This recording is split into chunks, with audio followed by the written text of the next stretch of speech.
అందరికీ నమస్కారం. ముఖ్యంగా ఈరోజు చాలా బాధాకరమైన రోజు. ఎందుకంటే SLBC Srisailam left bank canal tunnel ప్రాజెక్టులో భాగంగా సొరంగ మార్గం తవ్వుతున్న క్రమంలో ఆ టనెల్ లోపట చిక్కుకొని దాదాపు 8 మంది కార్మికులు గల్లంతైనారు. సో ఈ రోజు వరకు కూడా వాళ్ళ ఆచూక అనేది లభ్యం కాలేదు. ముఖ్యంగా ఇప్పుడు కొన్ని నిమిషాల క్రితం జూపల్లి కృష్ణారావు నాగర్ కర్నూల్ మినిస్టర్ ఏమని చెప్పారంటే వాళ్ళు బతికి ఉండడం అనేది సాధ్యం కాని పని. ఎందుకంటే అది చాలా మట్టి పెళ్ళలు ఆ సొరంగ మార్గంలో ఎక్కడైతే వాళ్ళు తవ్వుతున్న సొరంగ మార్గంలో మట్టి పెళ్ళలు మరియు కాంక్రీటు సిమెంట్ కొన్ని టన్నుల రూపంలో కూలిపోవడం వల్ల అక్కడ సెర్చింగ్ కూడా చాలా కష్టం అవుతుంది. సో ట్రై అయితే చేస్తున్నాం, కానీ మోస్ట్లీ వాళ్ళు సజీవంగా బతికి ఉండకపోవచ్చు అని చెప్పి జూపల్లి కృష్ణారావు ఇప్పుడే స్టేట్మెంట్ ఇవ్వడం జరిగింది. సో చాలా మంది చెప్తున్న విషయం ఏంటంటే వాళ్ళు బతికి ఉండడం అనేది ఇంకా అసాధ్యమైన పని. సో వాళ్ళు చనిపోయి ఉండొచ్చు అని చెప్పి చాలా మంది ఇంజనీర్లు కానీ చెప్తున్నారు. సో నిజంగా చాలా బాధాకరం. ఎందుకంటే ఈ ఎస్ఎల్బిసి ప్రాజెక్టు ముఖ్యంగా నల్లగొండ జిల్లాకు ఒక జీవనాధార ప్రాజెక్టు. ఎందుకంటే నల్లగొండ ప్రాంతంలో ఫ్లోరైడ్ గ్రామాలకు ఈ ఎస్ఎల్బిసి ప్రాజెక్ట్ అనేది ఒక వరం లాంటిది. ఈ ఎస్ఎల్బిసి ప్రాజెక్టు కోసం దాదాపు కొన్ని గ్రామాలు వాళ్ళ ప్రజలు వాళ్ళ భూమిని ఎన్నో అంటే వాళ్ళకు తరతరాలుగా వస్తున్న భూమిని సైతం కూడా త్యాగం చేశారు. ఇప్పటికీ 1100 ఎకరాలకు రీహాబిలిటేషన్ జరగక నక్కలగండి ఆ ఏరియాలలో ఇప్పుడు కూడా ధర్నాలు చేస్తున్న క్రమం అన్నమాట. సో ఎన్నో త్యాగాలు ఉన్నాయి.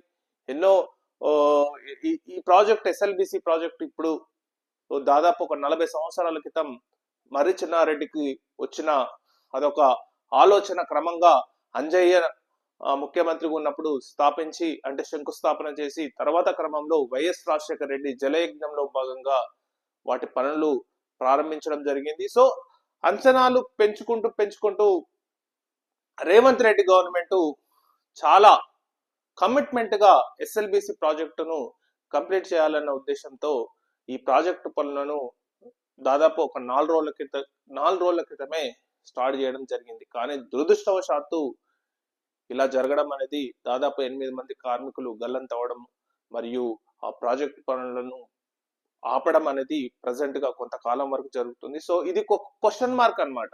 అసలు నెక్స్ట్ ఈ ఎస్ఎల్బిసి ప్రాజెక్ట్ అనేది కంటిన్యూయేషన్ అసలు ఉంటుందా ఉంటుందా అనేది ఒక క్వశ్చన్ మార్క్, పెద్ద క్వశ్చన్ మార్క్.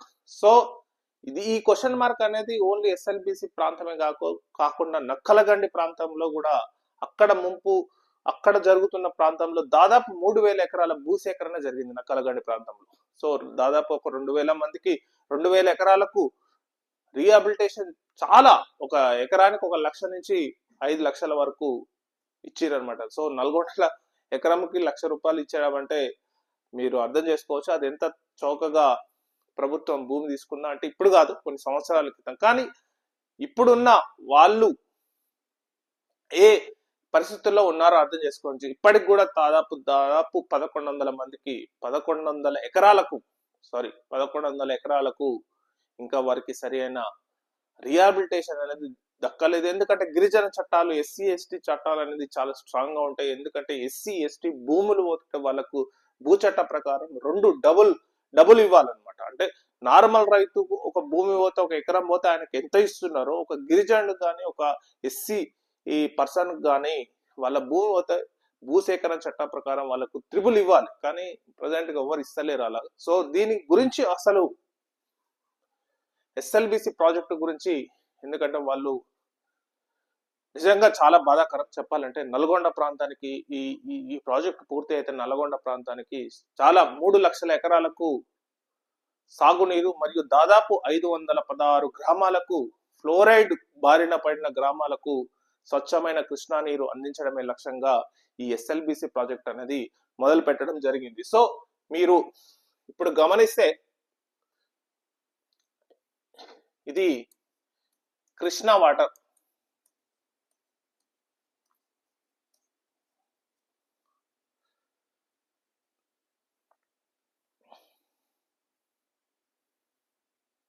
కృష్ణా వాటర్ మామూలుగా ఇక్కడి నుంచి ఫ్లో అవుతున్నప్పుడు ఇది శ్రీశైలం డ్యామ్. ఇది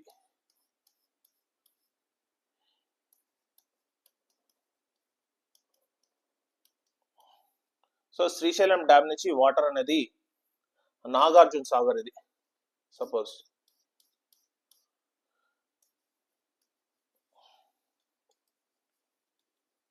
సాగర్. సో ఇక్కడ నుంచి అనేది వాటర్ అనేది పోతుంటది అన్నమాట. సో శ్రీశైలం యొక్క ఎడమ కాలువ అనేది ఇట్లా ఈ విధంగా ప్రయాణిస్తూ ఇక్కడ ఈ ప్లేసే బ్రహ్మగిరి హెడ్ క్వార్టర్ అంటారు అన్నమాట. బ్రహ్మగిరి టనెల్ కూడా అంటారు. బ్రహ్మగిరి టనెల్ ఇది దోమలపెంటలో ఉంది.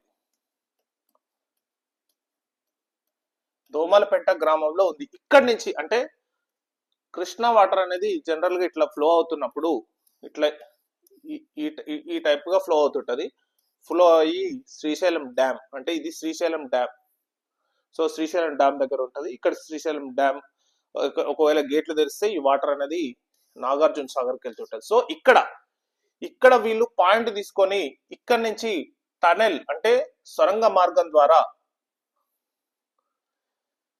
దాదాపు 43 కిలోమీటర్లు, 43.4 కిలోమీటర్లు ఈ సొరంగ మార్గం. ఇక్కడ పాయింట్ అంటే ఇక్కడ దోమలపెంటలో పాయింట్ తీసుకొని బ్రహ్మగిరి దగ్గర పాయింట్ తీసుకొని ఎక్కడంటే అచ్చంపేట నియోజకవర్గంలోని మన్నెవారేపల్లిలో అంటే ఇక్కడ ఎండ్ అవుతుంది అనమాట. సో ఇది సొరంగ మార్గం. దీన్నే ఎస్ఎల్బిసి ప్రాజెక్ట్ అంటారు అనమాట మేజర్ గా. ఈ ఎస్ఎల్బిసి ప్రాజెక్ట్ అనేది సొరంగ మార్గం అంటే భూమి నుంచి దాదాపు 43 కిలోమీటర్లు సొరంగం అంటే టన్నెల్ బోరింగ్ మిషన్ నుంచి సొరంగం చేసుకుంటూ వెళ్ళి ఇక్కడ మన్నెవారిపల్లి, ఇది ఎక్కడ ఉంటది అంటే నాగర్ కర్నూల్ అచ్చంపేటలో ఉంటది. నాగర్ కర్నూల్ డిస్ట్రిక్ట్ లో అచ్చంపేట నియోజకవర్గంలో ఉంటది. సో ఈ టనెల్ ద్వారా కృష్ణా వాటర్ ను అంటే కృష్ణా వాటర్ ఇలా ఫ్లో అవుతుంటది. ఇది గ్రావిటీతో వెళ్తుంటది పూర్తిగా.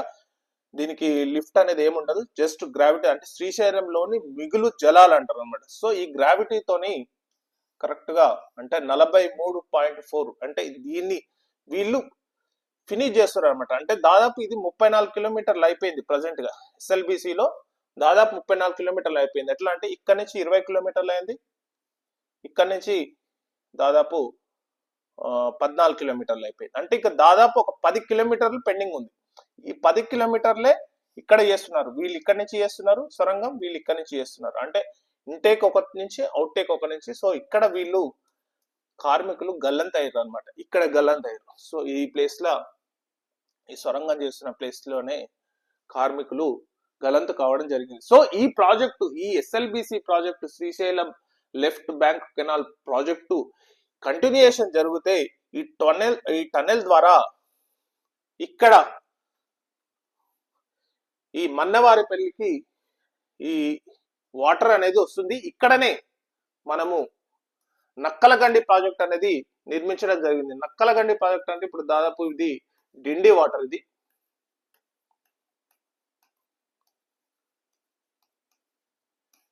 ఈ డిండి వాటర్ ప్లస్ ఈ శ్రీశైలం వాటర్ దీంతో కలిపి ఒక రిజర్వాయర్ అంటే దీన్ని నక్కలగండి ప్రాజెక్ట్ అంటారు అన్నమాట.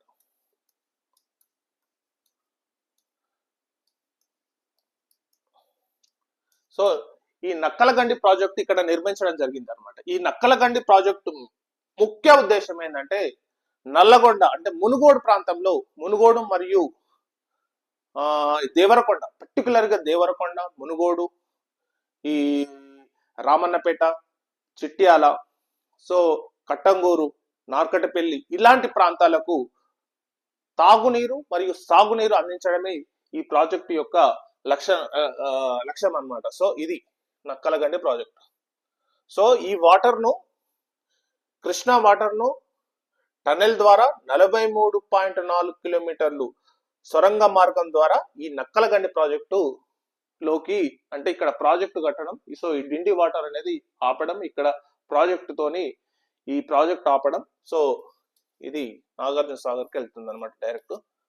సో ఇక్కడ రిజర్వాయర్ కట్టడం, ఈ రిజర్వాయర్ వల్ల దాదాపు 3.5 లక్షల ఎకరాలు నల్గొండ ప్రాంతంలోకి సాగునీరు అందించడం, మరియు దాదాపు ఒక 515-16 గ్రామాలకు ఫ్లోరైడ్ అంటే ఏ గ్రామాలైతే ఫ్లోరైడ్ వాటర్ తో కబలిస్తున్నాయో సో ఆ వాటర్ ఆ గ్రామాలకు కృష్ణా వాటర్ అందించడమే లక్ష్యంగా నక్కలగండి ప్రాజెక్ట్ అనేది నిర్మించడం జరిగింది. సో ఇప్పుడు ఈ ప్రాజెక్ట్ ఆపడం వల్ల ఇక్కడ నక్కలగండి ప్రాజెక్ట్ అనేది వృధా అవుతుంది. దాదాపు నక్కలగండి ప్రాజెక్ట్ కంప్లీట్ కావడం జరిగింది. దాదాపు ఒక 16 గేట్లను కూడా వాళ్ళు నిర్మించడం జరిగింది. ఓన్లీ తలుపులు బిగించడమే తరువాయి, మిగతా అంతా దాదాపు రాఘవ కన్స్ట్రక్షన్స్, ఈ నక్కలగండి ప్రాజెక్టు రాఘవ కన్స్ట్రక్షన్స్ నిర్మించడం జరిగింది. సో నక్కలగండి ప్రాజెక్టు ఇది కంప్లీట్ అయితే ఇందులోకి వెళ్ళి వాటర్ నక్కలగండి ప్రాజెక్ట్ వస్తే ఇక్కడ నుంచి సెకండ్ టన్నెల్ ద్వారా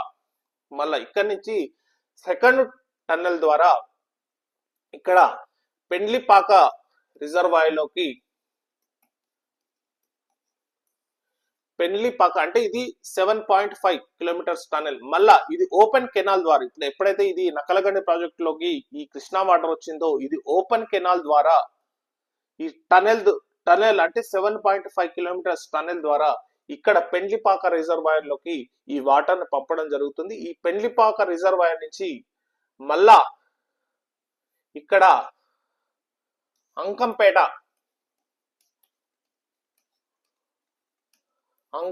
రిజర్వాయర్ లోకి ఈ వాటర్ పంపడం జరుగుతుంది. సో అంకంపేట నుంచి చెండూరు మరియు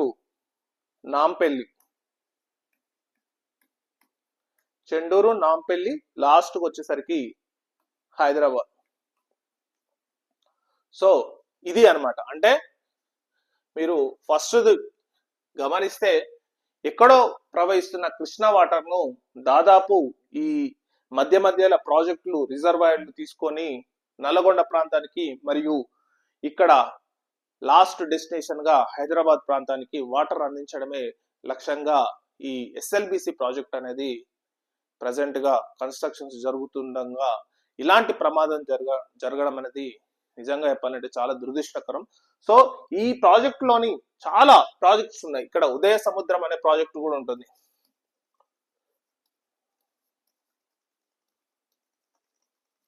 ఇక్కడ ఉదయ సముద్రం ప్రాజెక్టు కూడా ఉంటుంది. ఈ ఉదయ సముద్రం ప్రాజెక్టు పూర్తిగా ఇది బ్రాహ్మణవెల్లింల అనే ఏరియాలో ఉంటుంది. నాకు తెలిసి ఇది కోమటిరెడ్డి వెంకరెడ్డి ఒక విలేజ్ అనుకుంటా. ఇది కోమటిరెడ్డి వెంకరెడ్డి వాళ్ళ విలేజ్. సో అది నార్కట్పల్లి నకరేకల్ నియోజకవర్గంలోని చాలా గ్రామాలకు సాగునీరు మరియు తాగునీరు 1 లక్ష ఎకరాలకు తాగునీరు అందిస్తుంది ఉదయ సముద్రం ప్రాజెక్టు. సో ఈ ఎస్ఎల్బిసి ప్రాజెక్ట్ అనేది దాదాపు ఎంత అంటే దాదాపు ఒక శ్రీశైలంలో స్టార్ట్ అవుతే అది హైదరాబాద్ వరకు రీచ్ అయ్యే ఒక గొప్ప ప్రాజెక్ట్ అన్నమాట. కాకపోతే ఏంటంటే ఇది కంప్లీట్ ఒక 40 సంవత్సరాల నుంచి దీన్ని కంప్లీట్ చేయాలని చాలా మంది ముఖ్యమంత్రులు కొందరైతే ట్రై చేసారు సిన్సియర్ గా, కొందరైతే ఇది వదిలేసారు అనమాట. సో రేవంత్ రెడ్డి ఖచ్చితంగా ఈ ప్రాజెక్ట్ ను ముందుకు తీసుకెళ్లాలా, దీన్ని కంప్లీట్ చేయాలన్న ఉద్దేశంతో చాలా దీన్ని అంచనా వ్యయం కూడా దాదాపు 4,800 కోట్లకు పెంచి జేఎస్టీ మరియు రాబిన్సన్ అనే కంపెనీకి కాంట్రాక్ట్ తీసి వాళ్ళు పనులు చేయడం, 4 రోజుల క్రితమే పనులు చేయడం. సో ఆ పనిలో భాగంగా ఈ టనల్ తీస్తున్న క్రమంలో ఇక్కడ వాళ్ళు గల్లంతు కావడం జరిగింది.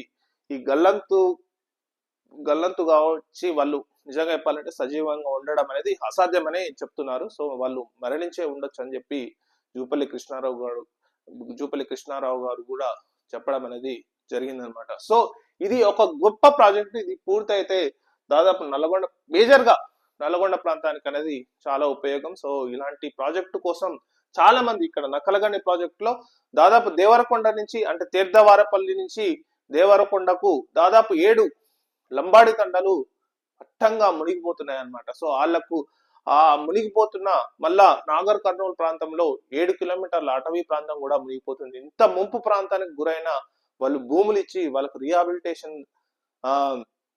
కోసం చాలా ప్రజా సంఘాలు, కమ్యూనిస్ట్ పార్టీలు చాలా మంది దేవరకొండ ప్రాంతంలో ధర్నాలు చేసి ధర్నాలు చేసి కొందరికి రిహాబిలిటేషన్ దక్కడం, కొందరికి దక్కకపోవడం, ఇప్పటికీ చాలా మంది ఒక 35 మంది రైతులు ఆత్మహత్య చేసుకోవడం జరిగింది. ఎందుకంటే వాళ్ళ భూములు అప్పుడు ఉన్న గవర్నమెంట్ ధరణి నుంచి తీసివేయడం జరిగింది. సో అక్కడ కొనడం అనేది, అమ్మడం అనేది ఇంకా నిషేధం కూడా. సో అలాంటి ప్రాంతంలో చాలా మంది రైతులు ఒత్తిడికి గురై వాళ్ళు చనిపోవడం కూడా జరిగింది. సో ఈ ప్రాజెక్ట్ అనేది ఎంతో ఉపయోగకరమైన ప్రాజెక్టు, కాకుండా ఏంటంటే చాలా క్లిష్టతరమైన ప్రాజెక్టు. ఇట్లాంటి క్లిష్టతరమైన ఇప్పుడు ఈ క్లిష్టతరమైన ప్రాజెక్టు కంప్లీట్ చేయడం అనేది చాలా కష్టంతో కూడుకున్న పని. కానీ రేవంత్ రెడ్డి మాత్రం కొంచెం ట్రై చేసిండు, దీన్ని కంప్లీట్ చేయాలనే ఉద్దేశంతో ట్రై చేసిండు. కానీ దురదృష్టవశాత్తు మాత్రం ఈ ఎస్ఎల్బిసి ఈ టన్నెల్లో పైకప్పు కుప్పకూలి ఇలా కార్మికులు చనిపోవడం వల్ల ఈ ప్రాజెక్ట్ మళ్ళీ స్టార్ట్ అవుతుందా లేదా అనేది ఒక సందేహం మాత్రం